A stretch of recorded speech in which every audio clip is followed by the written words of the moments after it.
man Mbour géej dem ca kanam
Cheikh Issa Sall ki la jox li nu mu tudd. loolu saa teewul de loolu de lu baax. waxuma la loolu dama ne kan moo la jox kaye yii kan moo la ko jox. ah.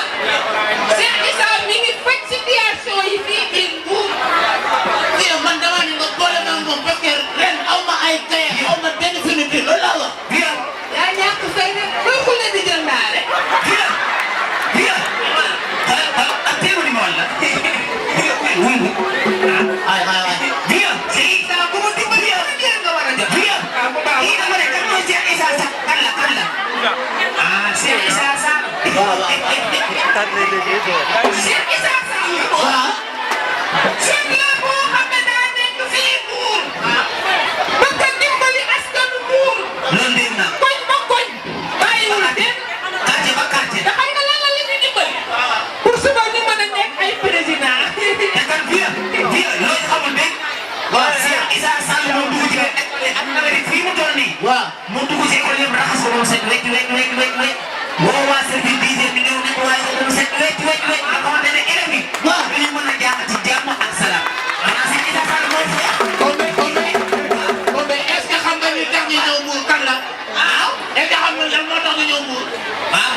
Kala dan Mimi Touré.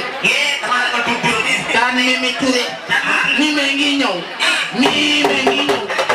Mimi ngi ñëw. Mimi ngi ñëw. Mimi ngi ñëw. Mimi ngi ñëw. Mimi ngi ñëw. Mimi ngi ñëw. Mimi ngi ñëw. Mimi ngi ñëw. Mimi ngi ñëw. Mimi ngi ñëw. Lii neex na. Nah.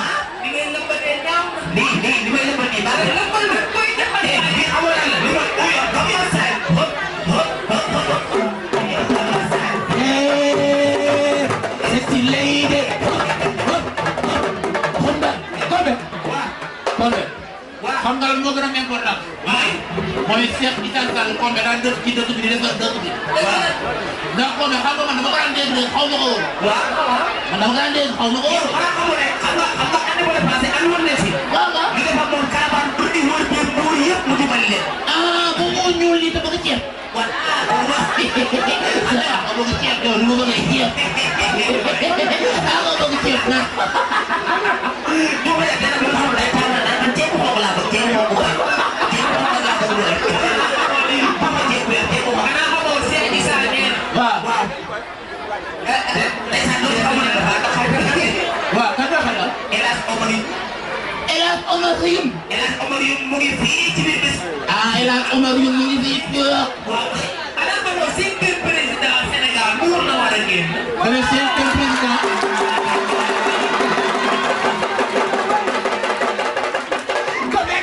kan moo fi ñëwaat nga ne kan ah kan moo fi ñëwaat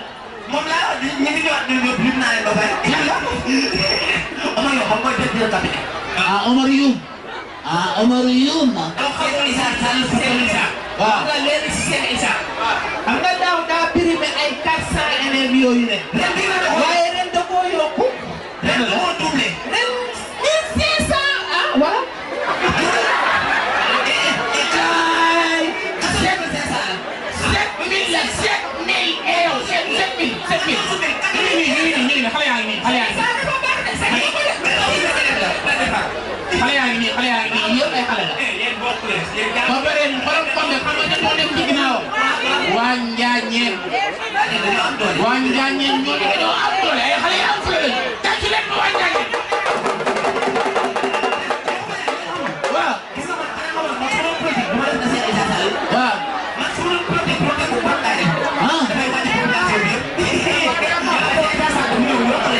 ah moom Cheikh Issa Sall daa ñëw yokk population bi mais waxuñu la loolu dañuy yokk Cheikh Issa daa ñëw yokk population bi loolu la wax naam ah yaa ngi dem waa Njaañeen lii yëpp tey bu amee ñun ñu ñëw fi tey grâce à waa Njaañeen waaw waaw waaw ñoom ñoo tax ñu mën na Cheikh Issa Sall mii di ko jàppale waaw waaw lépp grâce à waa Njaañeen waaw waaw kon ñoo ko def waaw xam nga laa def waaw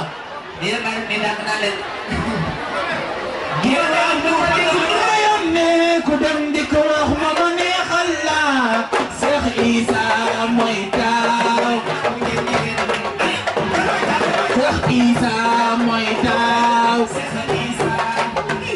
mais du ma dem du ma di ko du ma yónnee ku dem di ko wax ma ma neexal la Cheikh Issa mooy taaw Cheikh Issa mooy taaw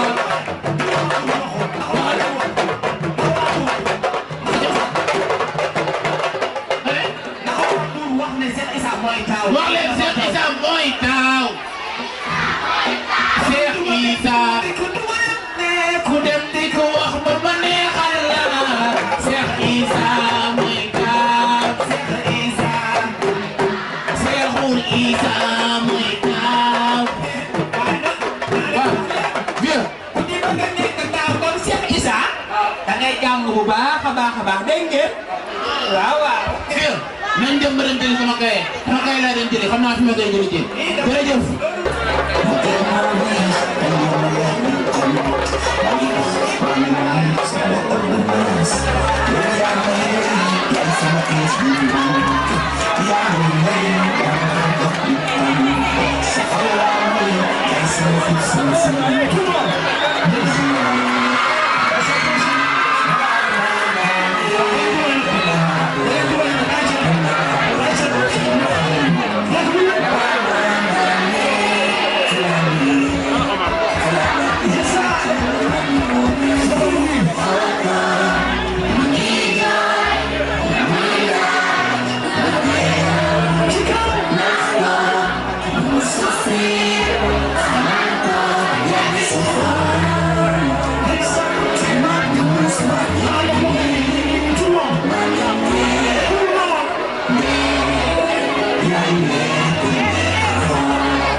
You hear me singing my love on my side.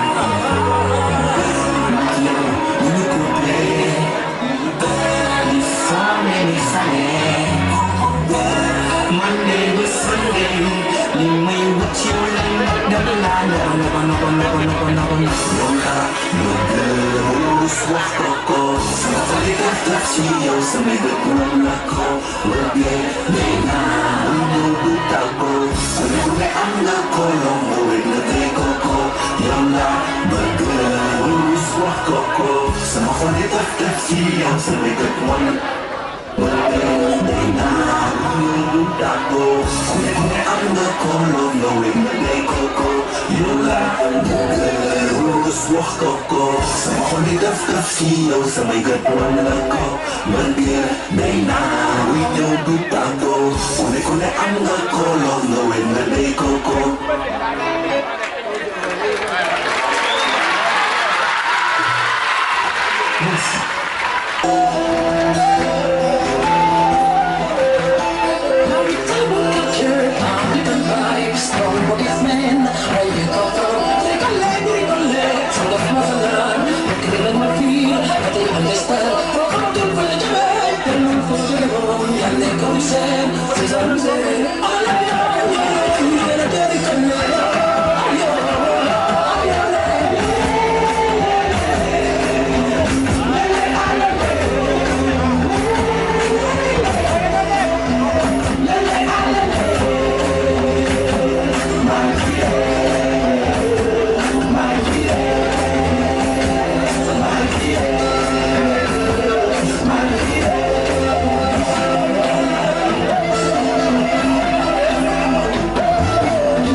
Madame la coordonnatrice générale pour le parrainage du candidat Macky Sall, envoyé spécial du président de la République,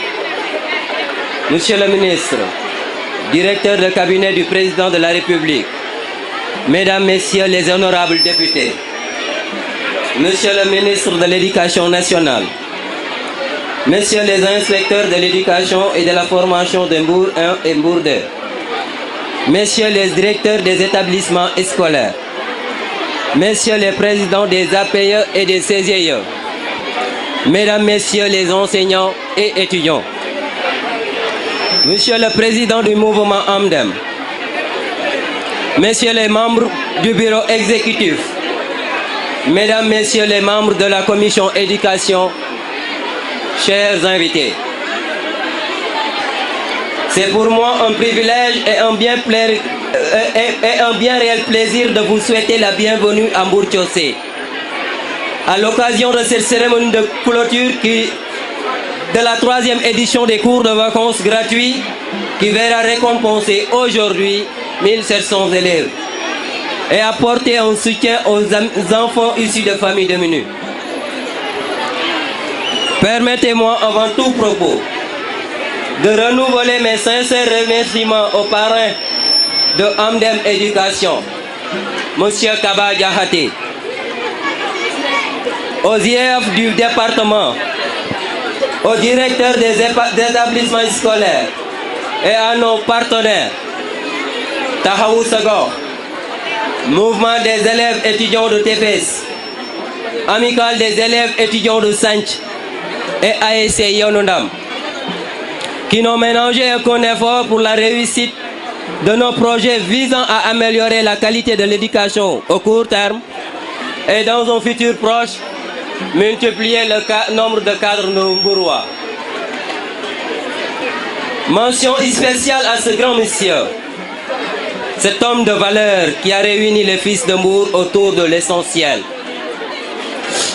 et qui se sacrifie au quotidien pour l'amour de son terroir. Je veux bien nommer notre président, frère et ami, M. Cheikh Issa Sall. Merci, Président. Avec vous, le rêve est permis, car vous avez fait renaître l'espoir dans le cœur et dans l'esprit des Mbourois. Mesdames et Messieurs, joignez-vous à moi pour remercier et honorer ces valeureux enseignants et étudiants qui, comme de véritables soldats, ont sacrifié leurs vacances pour, de manière bénévole, apporter leur soutien dans ce projet de cours de vacances qui a vu la participation de 6703 élèves. Le bilan de cette commission, Amdem Éducation, est assez éloquent. Nous pouvons citer la construction et l'équipement de salles de classe, des clôtures d'écoles reconstruites, des salles de classe réhabilitées, des cours de vacances gratuits dans 11 sites, des remises de kits scolaires, des cours de renforcement dans les matières dominantes pour les candidats au bac, l'organisation de panels au lycée, des sessions de formation gratuites de préparation à l'ENA, des dons de centaines de bourses entières de formation professionnelle,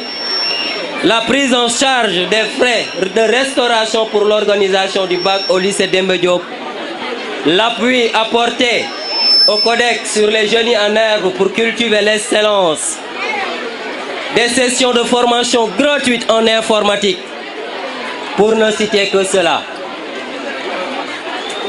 Mesdames et Messieurs, le moment est venu de prendre conscience de l'importance de l'éducation pour relever les défis du développement. L'éducation est la clé du développement. Elle donne une conscience et prépare à la discipline sociale. C'est par l'éducation qu'on casse les mentalités rétrogrades pour avoir des citoyens éclairés, disciplinés, capables de prendre leur destin en main, et de refuser toute forme de domination L'éducation permet d'obtenir la lumière pour sortir des ténèbres. Une nation se construit par le souffle des enfants qui étudient. Mesdames et messieurs, c'est avec un immense plaisir que je retrouve la grande famille enseignante à l'occasion de cette cérémonie de remise de prix qui verra récompenser aujourd'hui 1700 élèves. Je souhaite donc à toutes et à tous une fraternelle bienvenue à Tiossé et vous exprime ma profonde gratitude pour votre implication effective et votre appréciable engagement dans la mise en œuvre de ce projet. Excellences, Mesdames, Messieurs,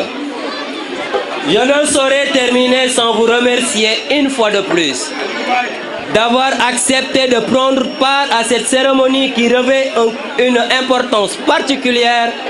dans notre marche vers le Ubitaï Djangitaï. Je souhaite à tous les élèves et étudiants une bonne rentrée scolaire, bonne journée à tous. Je vous remercie de votre aimable attention. Thank you.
di rafetlu mobilisation bu mag bi am tey te dara waralu ko lu dul suma frère suma xarit suma mbokk suma am di jàmm le grand défenseur du président Macky Sall ici à Mbour Cheikh Issa Sall lii mu def wax dëgg yàlla ku ko gis bëgg lu baax xam lan mooy njariñu président Macky Sall di nga ko rafetlu di nga ci téye di nga bëgg mu dem ci kanam Cheikh Issa wax dëgg bi ngay lancé am dem ñëw naa ci mouvement bi fekkee lancement bi amoon ci yaakaar lool yàlla tasul sunu yaakaar lii nga def fii te yàgg ko def moom le président Macky Sall bëgg te da ngeen nuroo yéen ñaar ay jikko Macky Sall waxam bariwul am na yar am na teggin homme d'action la homme de résultat la Cheikh Issa mën nañu wax loolu ci yow sa wax bariwul bëgg nga dëkk bi faale nga nit ñi te it nag yaa ngi leen di jàppale mënul weesu lii école di ubbi balaa muy ubbi nga waajal xale yi dafa leen lël dugal leen ut ay enseignants jël corps enseignant bi ñu encadré xale yi 7000 élèves wax dëgg yàlla loolu ku ko rafetluwul mooy xamoo li dëkk di doxe xamoo lan mooy avenir u nation xamoo aussi li président Macky Sall bëgg ci éducation te damay faral di wax ne bari na ay politiciens yu doon am fii ci Mbour mais xeetu politique bi politique de développement politique citoyenne engagement patriotique loolu rafle woon nañ ko te lii nag yow say tànk ak say wax bari na ci parce que du éducation rek yaa ngi ci sport bi yaa ngi ci social yaa ngi jàppale xale yi yaa ngi jàppale mag ñi yaa ngi ci paj mi ak ay consultation médicale loolu ngay def yëpp teg nañ ci sunu bët gis nañu ko te président Macky Sall xam na ko ñu ngi la si ñaanal yàlla kàttanal la bu baax yàlla yokk sa wërsëg yokk sa wër li nga bëgg te mu nekk sunu njariñ ñun ñëpp yàlla yombalal la ko def ko fii ci Mbour mooy Macky Sall am fi loo xam ne amu ko ci benn département te loolu nag li koy indi mooy lii ngay liggéey jël ay xale ñuy waaj a ubbi nga defal leen teraanga yu mel nii soulager nga seen famille soulager nga seen papa soulager nga seen yaay parce que lii bu weer bi di ubbi ñëpp masse mag ñi ñëw doole seen xel si lii lay nekk fu ñuy jëlee ay fournitures scolaires ak ay sac ak ay équipement yu ñuy jàppale seen njaboot boo ñëwee taxaw fi def fi 7000 élèves defal leen lii wax dëgg yàlla gàcc ngalaam ñu ngi lay sant ñu ngi lay gërëm lii ñun ñëpp nga ko defal kon boo defee loo xam ne nag wutu nga ci say nawle def ko te mu nekk seen njariñ ñoom ñëpp dañ la war a sant dañ la war a gërëm dañ la war a ñaanal yàlla yow nag li nga nekk ci mosuñu gis defe naa Cheikh Ibrahima Fall moo ko waxoon ñu fay ay wax bàyyi jëf mosuñu ko gis yow nag si jëf lañ la xam jëf de développement lañ la xam nekk ci ñun ñëpp ñu jàppale la ci te doo ci weet incha allah nga gën a góorgóorlu xam nañ ne yaa ngi ci metti na mais na nga gën a góorgóorlu xale nga macha allah xam nga li nga bëgg xam nga ñi nga nekkal fonk nga leen boo nekkee xale nag di politique dara jomb la te it nag sëñ Saliou Mbacké yal na yàlla yokk ay leeram waxoon na ko de nee na woon lépp day Mbuur jëm si Mbuur am nañu yaakaar ci loolu ndax waxu mag waxantuma la ak nag wàlliw mën naa naaje mais day nekk ku gis aéroport international Blaise Diagne bi président Macky Sall andi ko aéroport moom ci dëkk yu mag rek lay nekk Dakar la nekkoon ñu andi ko Mbuur mu àggale ko ak cawarte nag def ci pas-pas pour mu àgg parce que xam na ne emplacement stratégique aéroport bi fii la mu pare na day def autoroute andi ko Mbuur mu pare na damay def autoroute yóbbu ko Fatick bu paree ma yóbbu ko Kaolack ma ne Macky Sall moomu moo def lii yëpp te moom la Cheikh Issa di jàppale kii nag dafa neex a jàppale wax naa ko léegi ci yaram ci tegginam ci am xam-xamam ci bëgg Sénégal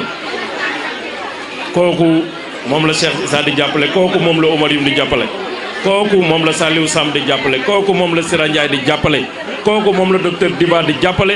moom la Amadou Timbo di jàppale moom la Bokar Li di jàppale moom la Mahmoud Saleh di jàppale moom la Mimi Touré di jàppale ñoom Fat Fat yi ñële ak ñoom Karo moom la ñuy jàppale kon suñu diggante warul am problème te xam naa ne Cheikh Issa xam na ne suñu diggante amul problème waaye nag paaka lu mu ñaw dañu koy daas ñun ñëpp nañu gën a bàyyi xel unité bi nga xam ne moo war a am suñu parti juboo bi nga xam ne moo war a am suñu parti tey defe naa ñu bari firi nañ ñu bari ku mel ni Mbaye Diouf Dia ku mel ni sunu mag maître Moustapha Ndiaye le grand notaire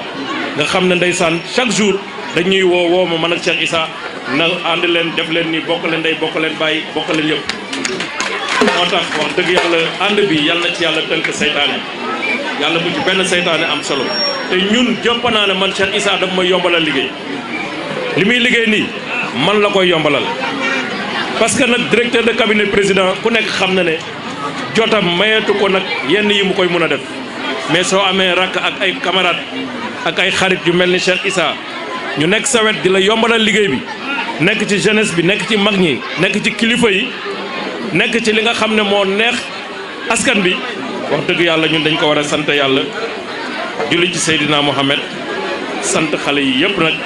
ñi nga xam ne ñu ngi may wax formation informatique 385 jeunes loolu yëpp mooy li ma wax rek politique politicienne dafa jeex ci dëkk bi la vraie solution elle est là la vraie solution c'est ça aussi di tant di fecc di way ak ree ñu naan la yaa ko yor mais lii mooy yoran bi mooy yoral askan bi dem ci nit ñi wax ak ñoom jël xale yi nga xam ne lii kenn mënul wax ne action politique politicienne la parce que xale yi kenn amu ci âge voté ñii peut-être balaa ñuy voté fii ak 10 ans 15 ans nga defal leen formation def ci say millions teral leen ci dëkk bi ci kanamu Mbour wax dëgg yàlla xam nañ ne lii la président Macky Sall bëgg lii la ñu bëgg ci sunu dëkk lii la ñu bëgg ci sunu askan kon yow dañ lay ñaanal yàlla sant la bu baax gërëm la wax ne nañ ko jàppale parce que kuy jàppale askan bi waa askan bi yëpp ñoo war a nekk sa ginnaaw jàppale la ñun incha allah lu ñu mën dinañ ko def lu ñu xam ci lu baax aussi dinañ ko wax fu ñu la mun a jàppale aussi dinañ la jàppale ñu bëri dañuy réere mbir mais su ma diggante ak yow président Macky Sall moo ko defal loolu moom xam na ko man xam naa ko moo tax kenn du dégg lu ñaaw lu jógee ci Oumar Youm dem ci Cheikh Issa mais defe naa ne kenn du dégg lu ñaaw aussi lu jógee ci Cheikh Issa dem ci Oumar Youm mbooloo nag ku ko yor di nga am ko wér di nga am ko wéradi di nga am ko mat di nga am ko matadi loolu moom yonent bi sax yàlla defal na ko kon dañ ciy sant yàlla xam ne mbooloo bu bëree il faut mu am loolu mais ñun li ñu gëm mooy Cheikh Issa nit ku baax la nit ku yiw la nit ku yaru la nit ku bëgg liggéey la nit ku fonk président Macky Sall te ñun nag mënuñu xeeb ku fonk président Macky Sall mënuñu bañ a jàppale koy jàppale président Macky Sall li ñu man mooy ñaanal la yàlla lii nga fi def yal na ko yàlla gërëm xale yi yal na yàlla def leen ay mag def leen ay kilifa ci barke yonent bi sallallahu alayhi wa sallam deuxième tour bu ñu ko am fii ci Mbour premier tour rek lañ bëgg deuxième mandat premier tour avec 65% la ñu bëgg te xam naa ne di ngeen commencé liggéey ci parrainage bi waxu leen ko waaye dégg nañ ko renseignements généraux yi ñu ngi ñu koy wax xam nañ ne macha allah lii bu ñu ko tegee ci taabal ji Macky Sall dina kontaan ñun dinañ kontaan ñu ngi gërëm ñëpp di nuyuwaat chérif yi waxoon naa ko di nuyu suma mag Mbaye Diouf Dia di nuyu ñëpp di sant ñëpp di leen jox rendez-vous prochainement parce que Cheikh Issa du yem ci lii moom ni ñu koy waxee moteur bi dafay tàng kon nag ñu ngi koy ñaanal yàlla wér rek ñu nekkaat ci terrain bi te xale yi dox ci askan bi seen soxla parce que politique loolu la boo leen soxlaa suba nag ñu nekk sa ginnaaw ñu ngi gërëm ñëpp di sant ñëpp quelques mots de français c'était pour saluer l'initiative de notre frère notre camarade le président du grand mouvement Amdem Cheikh Issa Sall un homme engagé un patriote un citoyen un militant qui est un soutien fidèle loyal du président Macky Sall qui a su organiser en quelques mois cette journée d'excellence suivie de renforcement sur le plan éducatif des enfants, mais aussi qui connaît aujourd'hui la journée de clôture de ces journées de renforcement de capacité avec cette journée d'excellence qui est organisée au profit de 7000 jeunes qui seront équipés, dotés de manuels scolaires de qualité, mais aussi dotés de sacs scolaires avec tous les éléments qui doivent composer les demandes qui sont formulées au niveau de l'enseignement. Je voudrais saluer Cheikh Issa, saluer le président de la commission éducation de Amdem, saluer les membres de Amdem, mais aussi saluer les partenaires de l'enseignement, les enseignants, les élèves qui ont apporté leur contribution pour la grande réussite de cette manifestation. Saluer les membres de Amdem pour leur engagement citoyen, pour les actions patriotiques qui sont initiées au niveau du département de Mbour, particulièrement ici dans la commune de Mbour. Nous avons assisté à des journées de consultation, à des journées de nettoiement, à des journées de renforcement de capacité des enseignants, des élèves. Je veux dire bravo à mon ami et à mon frère Cheikh Issa qui a su comprendre que la politique, ce n'est pas de la politique politicienne. Nous sommes à l'ère de l'action, à l'ère des résultats, à l'ère de la politique de développement, de proximité avec les citoyens, de proximité avec les femmes, avec les jeunes, avec les enfants. Cheikh Issa a compris le message du président parce qu'il connaît le président, il sait ce que veut le président, il connaît les actions et les politiques du président de la République. C'est pour cette raison qu'il est en train de réaliser, de mettre en œuvre, en complément des actions du gouvernement, ce que le président attend de tous les politiciens, de tous ses responsables, de tous ses militaires. Bravo mon cher ami, longue vie, Amdem Tchakanam, Tchakanam, Tchakanam, Tchakanam. Président de la République sant lii mu ñu defal lu rëy la si ñun man xam naa bu baax li nga xam ne moo koy xaar yëpp tey si journée bi donc bu ñu mayee lii buñ ci abusé dañ ko gërëm ñu jël temps ñu delloo ko njukkal ñu gërëm ko bu baax waaye dama bëgg a commencer wax bi si ziar sama sang yi toog fii waa ahlul bayt yi toog fii ñu ngi leen di ziar bu baax a baax a baax chaque jour da ngeen ñuy sagal ñu am xew ngeen jaar fi rek sak la si ñun lu rëy la si ñun waxuma la ngeen toog fi boobu ba tey ñu boole si ay sabar ngeen dékku loolu yëpp ñu ngi leen ci baalu bu baax a baax di leen ziar bu baax di leen wax ne yéen yérey suñuy sang yéen lépp lu baax si àdduna bi yéen la donc chaque jour ñu ngi tàllal suñuy loxo pour ngeen ñaanal ñu ngeen ñaanal tamit président Macky Sall ngeen ñaanal ko pour jikko yi kii nga xam ne moom mooy premier collaborateur son directeur de cabinet yi mu wax ci moom waaye ngeen ñaanal ko ci yéene bu baax bi mu am ci Sénégal te li koy matérialiser mooy affiche yi ñu teg nii bu ci nekk rek projet bu mag a mag la boo xam ne benn bu nekk jaroon na 2 mandats mu dajale lii yëpp nag def ko ci en 6 ans mu réaliser lu benn président de la République masul réaliser ci Sénégal kooku dafa jara ñaanal donc ñu ngi leen di tàllal suñuy loxo ngeen ñaanal ñu président de la République Macky Sall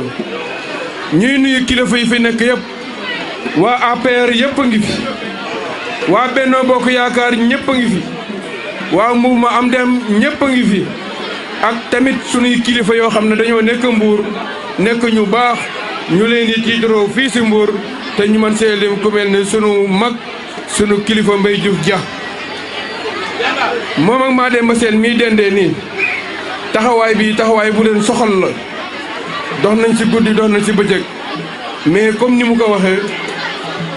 moom xam na man xam naa sunu diggante frère ak frère la diggante mag ak rakk la diggante ñaari xarit la diggante ñaari ndaw président yoo xam ne ku ci nekk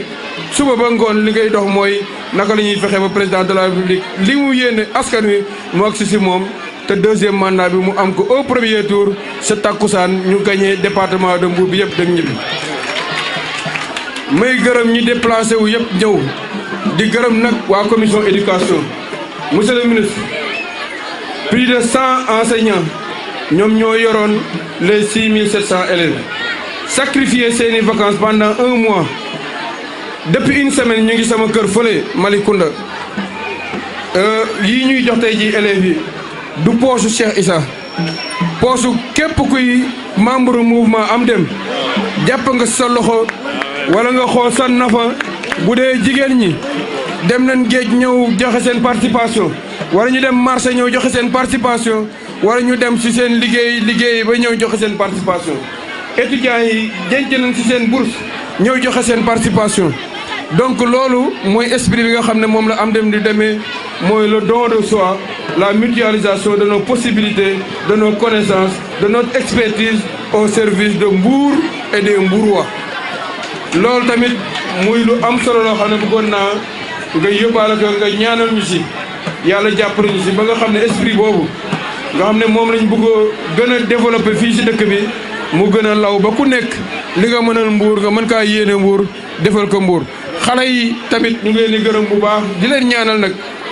yàlla na ngeen réussir si seen njàng mi yàlla na ngeen réussir si li ngeen nekk ba ëllëg yéen tamit ngeen mën a dellusiwaat fii mën a def li nga xam ne moom la Omar Youm di def si département bi moom la Cheikh Issa également di def si département bi moom la président Macky Sall également di def si dëkk bi yëpp si réew mi guddeeg bëccëg mu ngi dox pour que Sénégal bokk si dëkk yi gën a développé. monsieur le ministre nag amuñu sa fay gis nañ nga taxawee département bi lu bëri lu jafewoon département bi nga nekkee directeur de cabinet mu ngi yomb bu baax a baax daana la yàlla gën a dooleel yàlla gën la jàppale yàlla gën la jàppale également si say njaboot ñu ngi leen téye solidarité bi nga ànd ak ñoom ba ku nekk si lu mu nekk bu geesoo gis la loolu tamit ñu ngi la siy félicité di la ñaanal yal na la yàlla jàppale bu baax a baax a baax en tout cas kontaan nañ fa kontaan mën a yem si li nga def parce que tey xam naa mission yi nga xam ne moom la le président sant yëpp nga war kaa def si département bi yëpp nga jël nag lu toll nii 2 heures de temps nga consacré ñu ça veut dire que am nga loo ñu bàyyee xel am nga loo ñuy jàppale yaa ngi ñuy soutenir yaa ngi ñuy gunge yaa ngi ñuy dooleel kan na la ko yàlla fay bu baax ñuy gërëm ñëpp di leen sant di leen wax ne nag marraine bi muy madame Mimi Touré di ancienne premier ministre di envoyé spécial du président de la république di coordonnatrice du pôle parrainage et de la mobilisation dafa amoon réunion Kaolack boo xam ne Moustapha Niass moo koy présider bëggul woon bañ fa toog moo tax mu jaar fa pour def acte de présence waaye bala ñoo dem dina fi jaar waxtaan ak waa Mbour parce que lii ñuy def nii moom da ko intéressé c'est une militante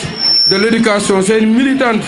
de l'enseignement moo tax képp kuy jàppale xale yi surtout xale yu jigéen ñi moom lépp lu mu am dina si def te jotam bu ko mayee dina ñëw déplacé wu ñëw ba fii incha allah waxtaan ak ñun mu ngi si yoon bi di ñëw